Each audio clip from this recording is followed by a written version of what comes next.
afternoon. Good afternoon. Such a pleasure to see you all on a Friday afternoon.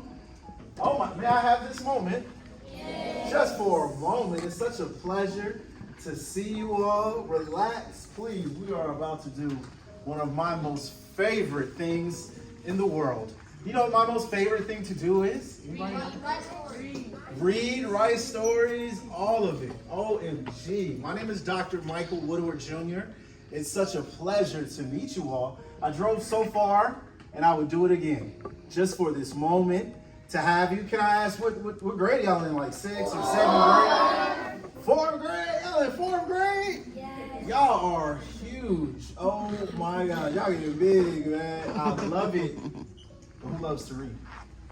Do I have any readers in the crowd? Raise both hands if you just love to read. If reading is just something that is like, how do I get better? Put your hands down. Who loves being read to? Who loves a good book? A good bowl of popcorn, heavy on the butter? Please. Yes, that is what we like to do at home. We love to read. We love to read to one another. We love to take a moment to enjoy the stories of those who have come before us, the stories that we come up with in our head, or the stories that represent you and me, or you and I. There's nothing more special than seeing a clone, you, on the cover of a book. Well, sadly, I went without seeing myself and my culture on the covers of books. And I thought that was a problem. So you know what we do, class, when we find problems? What do we find? We solve them. We find what? Solutions. Not many solutions. But yes, a solution. We find a solution to our problems that we face every day. So the problem that I chose to take on was to put each and every one of your faces within my books.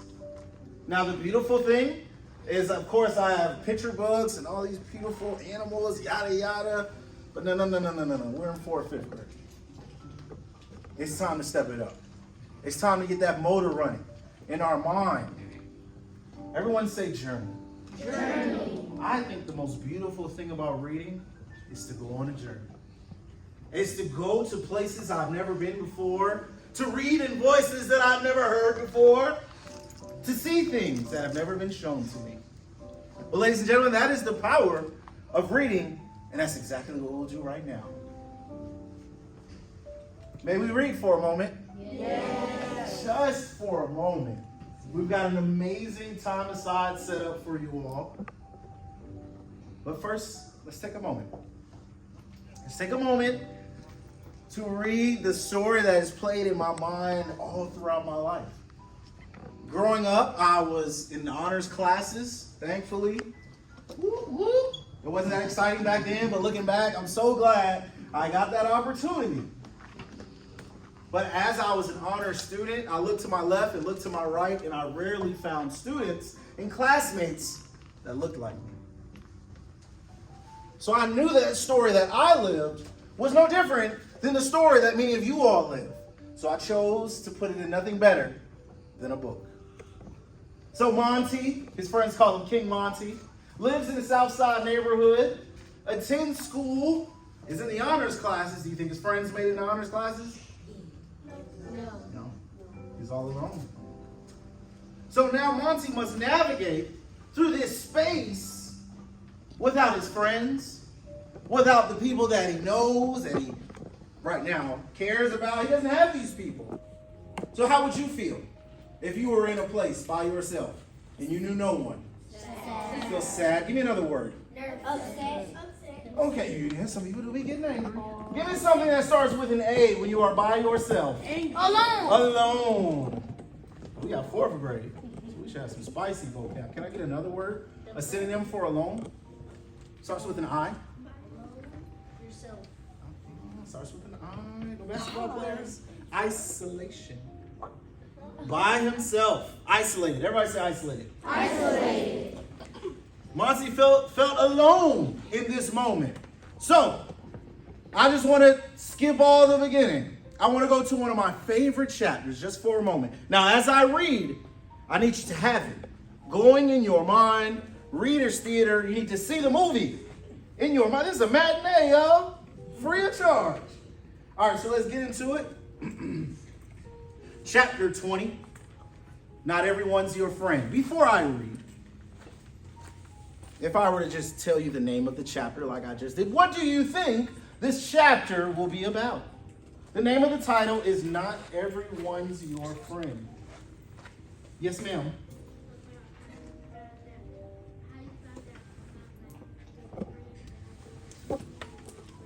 People that are really not your friends. That may do what? Set a trap. They may pretend. They may pretend to be your friend. Do you believe that not everyone's your friend? All right now. Don't be fooled by smiling faces. So let's hop in. Chapter 20. Monte is leaving school with his friends, his two twin friends. He's heading to a place that we should not be going to, that I know your parents told you to stay away from. Anybody know? Strangers. The corner store. Monte's heading to the corner store where he should not be going. So let's hop into it. Chapter 20, Not Everyone's Your Friend. The boys made their way past abandoned buildings and lemons of cars towards the neighborhood corner store. I can almost taste that peach soda, Monte declared, rubbing his palms together. Oh yeah? Well, I'm sure dinner won't be ready at our house until late tonight. So I plan to stock up on honey buns and hot chips, said David. Me three. Dinner's always super late on Mondays and Wednesdays, with Mom pulling a double at work. Monte looked down at his red and black basketball shoes, knowing why the twins' mom was forced to work double and sometimes triple shifts in one day. Their father was in and out of their lives. Monte figured he was out at the moment, but didn't dare ask. Well, I've got just enough change to grab me a Mrs. Peach soda and 3 lemon drops. Pressing the stoplight buttons across the busy street, David turned to his older twin brother and asked, I might be like a quarter short for everything I want. Can you spot me, big bro? Tough luck, snarled David, shrugging. Without thinking, Monte took out one of his quarters from his pockets and winked at David and said, guess I'll only get 2 lemon drops today, then. Before they knew it, the boys had reached the store. It was a dull gray and off-white building that Monte guessed was probably one of the first buildings constructed in the South Side neighborhood. What do you see in your mind right now? What can you see? Talk to me. Yes, sir. Like they're in a neighborhood that they're not supposed to be. All right, we're in a neighborhood. Describe this neighborhood. You have to keep up with details. I just described. No, I'm not. Tell me. Yes. Okay, so they're walking to a corner store. What do you see? Give me something visually, something vivid. Yes, sir. Like drinks and chips and. Okay, so he sees the food in the corner store. But I just described outside of the corner store. So using the evidence from the text, what can you see?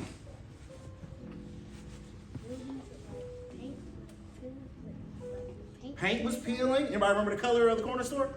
It was a dull gray and paint peeling, abandoned buildings, lemon for cars. You have to see these things. He just pressed what to cross the street? The button. Stop light. So you know he's at some kind of intersection. So he's almost there. Let's see what happens. Just want to see if y'all can. The store did its best to blend in with the surrounding housing complexes, but the people crowded around it at all times gave it away. Typically, there was always someone standing outside of the store. Typically around this time of day, the crowd was made up of neighborhood kids from both the elementary and middle schools. Parents knew things about the store they didn't like, which was why Monte had been unable to visit it most of the summer. But his parents weren't here now. What's up, y'all? Jeff called. Jeff was a few years older than the boys and primed to be the city's next football star. He had broad shoulders and skin the color of dark chocolate, and occasionally played football with the kids off of Rover Street. This was his last year at the neighborhood middle school that Monte's older brother had attended years ago. And he had high schools across the state begging him and his single mother to choose them. Monte had heard his parents gossiping about Jeff's prospects on more than one occasion. If that Jeff knows what's good for him, he'll get out of this city. Monte's mother had once said over dinner, "There's no honors programs at the high schools on this side of the city, and I wish we had known that before we let your older brother enroll." "Monte, does your mom know you're even here?"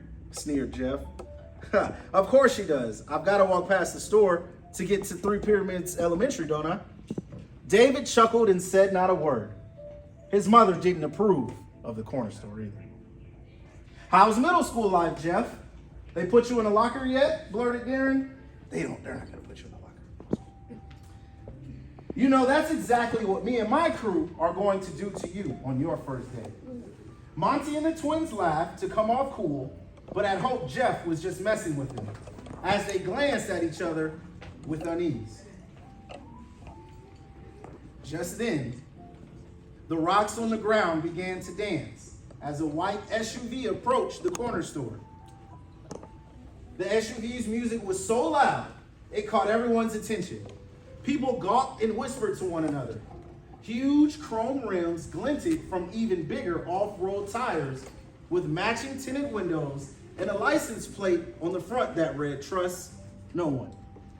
None of the passengers got out of the car. They sat anonymously and eyed everyone from behind the black glass. "Who's that?" David asked. "What do you see? What can you see in your mind?" "Yes, sir."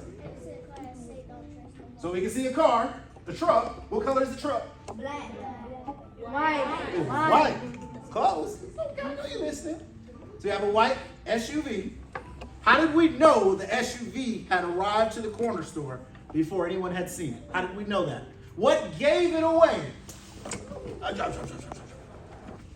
Yes, ma'am. What gave the truck away? The rocks on the floor were doing what? Dance. What do you think made them jump around? What made the rocks? Why were the rocks? Yes, ma'am. Because the music was so loud. So y'all know we all from South Florida. We heard a loud car go by. Whoa! Could we see inside of the truck? No. Because it had what on the glass window? It had black tint. We've seen cars with black tint. So we do not know who's in this truck. Let's see what happens. Monte lowered his voice. "I know exactly who that is. My older brother says to stay away from him, though. I bet I know why. I've got a jet, though. I'll catch you guys on the courts at the park. Stay safe out here," replied Jeff as he dapped up Monte and the twins and walked away in the opposite direction. As the boys followed Jeff towards the end of the line, the driver's side window slowly creaked down. Just enough for the driver to reach his hand out of the window and yell, "Yo, Monte, come here, little man." Monte slowly turned his head over to his friends, but kept his thoughts to himself. "You want us to come with you? You know we've got your back, bro." "Nah, I know what he wants. Just keep your eye on me," Monte replied, adjusting one of the straps of his backpack over his right shoulder. "I'll be right back." The twins side-eyed one another as their best friend turned and strode towards the mysterious car. David slowly shook his head.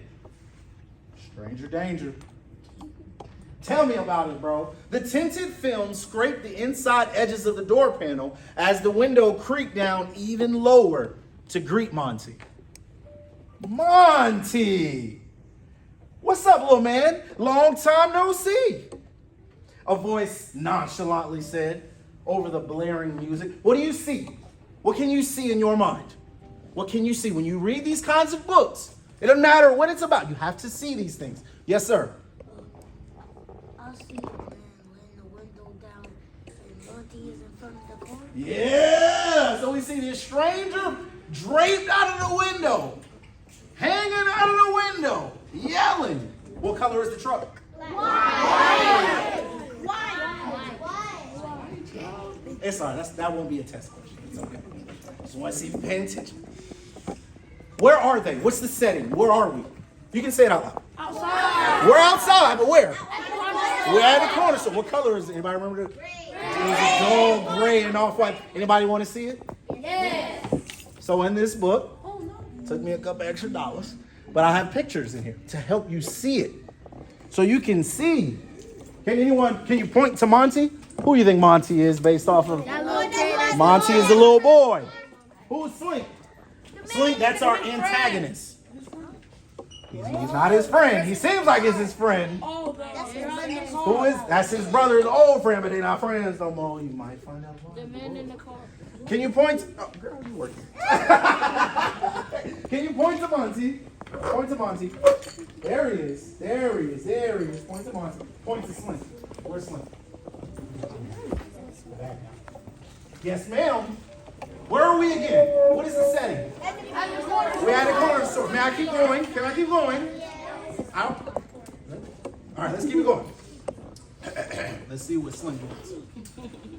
Shrugging his shoulders, Monte replied, "Nothing much. What's up with you, Slink? I've been looking for you, little man. Where have you been? You know, same old, same old. Just hanging out with my friends and staying in my books." "Ain't I your friend too?" Slink said, nostrils flaring. Who says that? Why would your friend have to remind you that they are your friend? That's a red flag. We're cool. Slink turned to the three other passengers, all in matching white t-shirts, and chuckled to them as he introduced Monte. "Yo, I want y'all to meet my main man, Monte. His big brother and I used to be real cool. But then he got too cool for me and stopped hanging out. All he does now is work on his car and talk about starting his own mechanic shop or something. I wonder if Monte will do the same." "Slink, what's up, man?" "Me and my friends are just trying to grab some food." "Oh, yeah?" Slink reached his long, rod-like arms into his blue jean pocket and pulled out a wad of cash. "Well, let me give you a little something then. I'm sure you probably only have a couple quarters in your pocket." Let me stop right there. Is it true that Monte only has a couple quarters in his pocket? Yes. It's actually very true. If he wanted to, could Monte take this money? Yes. Should he take this money? No. Why? What happens? We need to hear what people have to say. Why shouldn't Monte take the money that this stranger is offering him?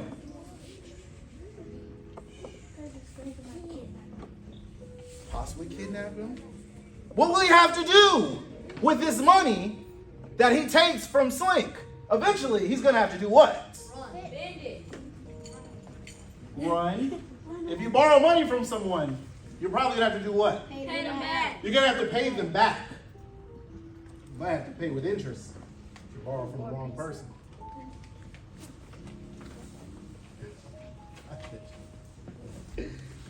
Monte hesitated and thought of all the things that he could buy in the store with the handful of money that Slink held out for him. He thought of the things he could buy for his friends. He thought of the things he could buy for his mom that they certainly could not afford. But he also thought of his older brother in a conversation they once held about Slink. Don't you ever accept money from him. Matter of fact, stay away from him, King. He takes advantage of little kids and gets them to do his dirty work for him on the street corners. Do not fall into temptation, little brother. Everyone say temptation. Temptation. Okay, it's everywhere. Slink thumbed through countless $20 and $50 bills as both his forearms draped out of the window. Monte stood wide-eyed, battling his inner thoughts. First, what do you see? What can you see? You see this man. Describe. What can you see? I see him like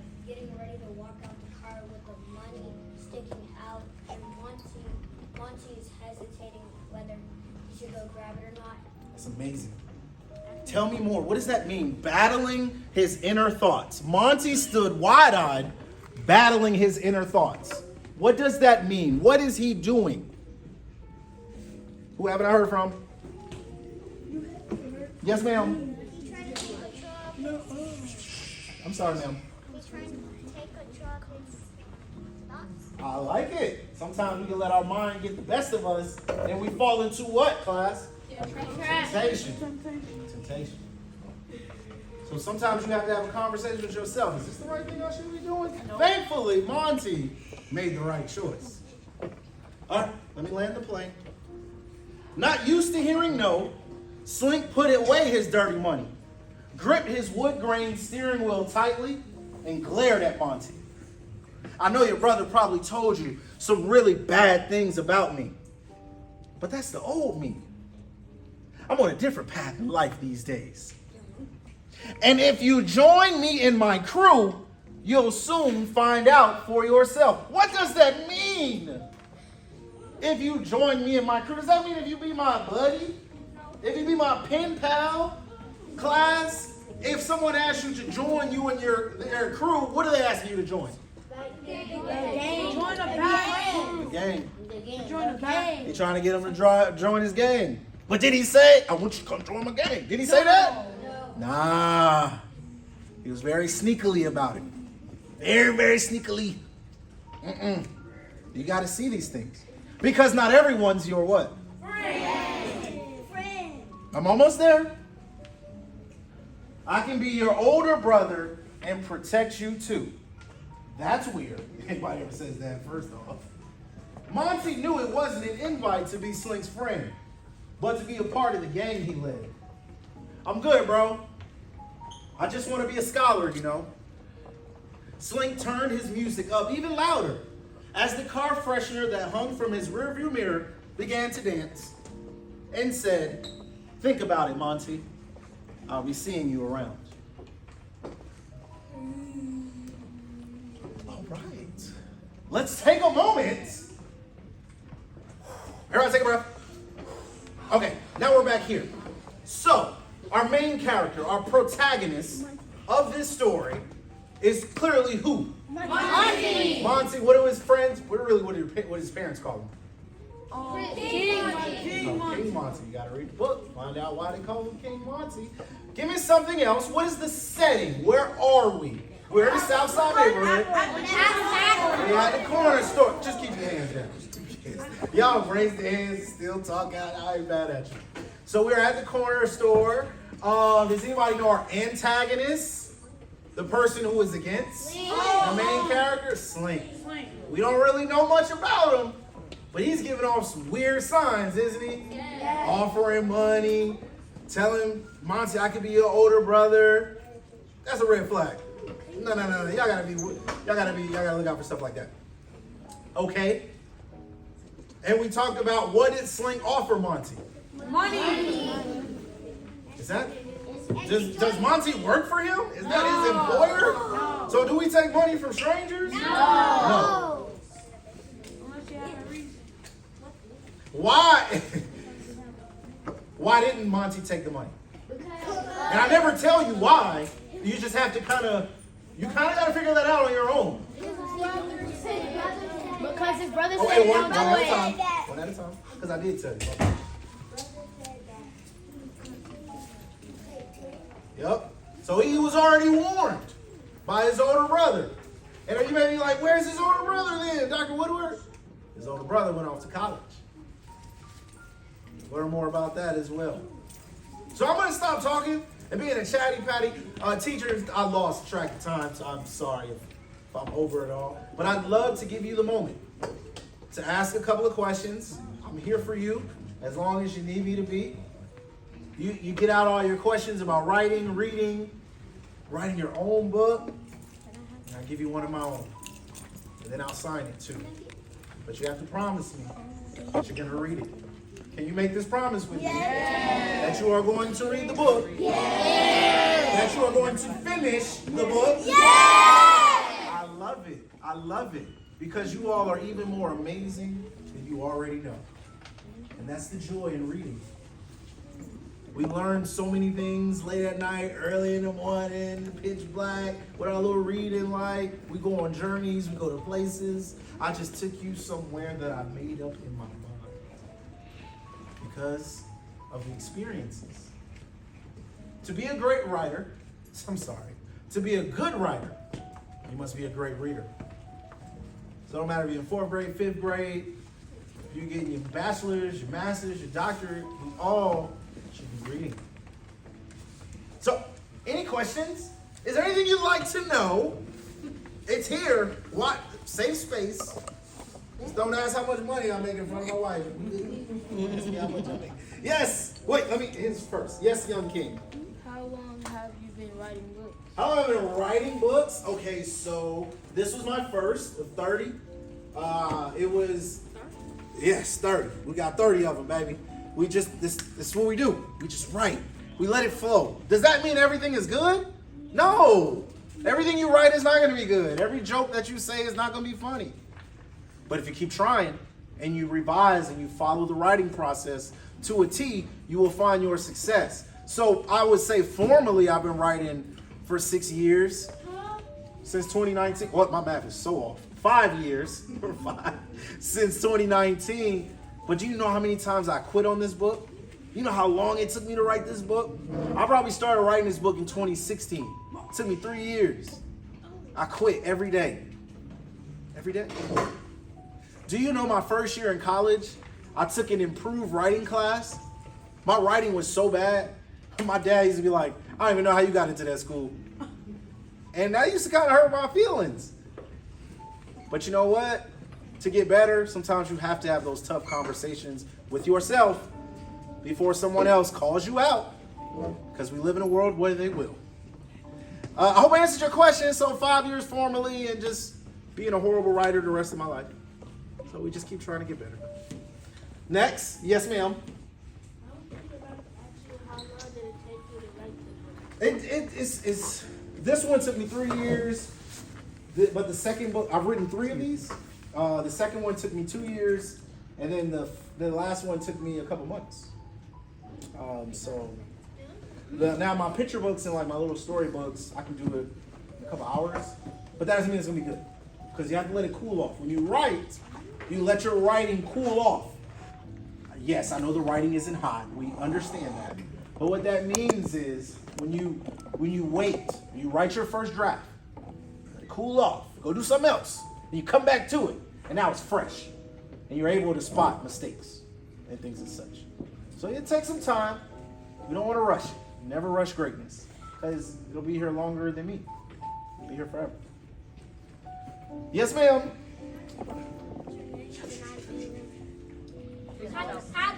How do you make up your names and come up with your ideas for your book? That's like the hardest part, names. Because I got friends with some of the same names and people may be like, hey, is this about me? So I have to be very respectful about names. And then experiences, that's easy. It's our life. Everything that we've read is something that you've either gone through or somebody that you know has gone through, your neighbor has gone through, no matter what race they are. But when we are coming from a certain place, it means the world to me to tell the story about it. So that is the beauty in writing, in the arts, in capturing moments. All right, let's take I don't know how much time we got. Let's take 3 more because I want to have time to give you your moment with the books. All right, hold up now. Yes, sir.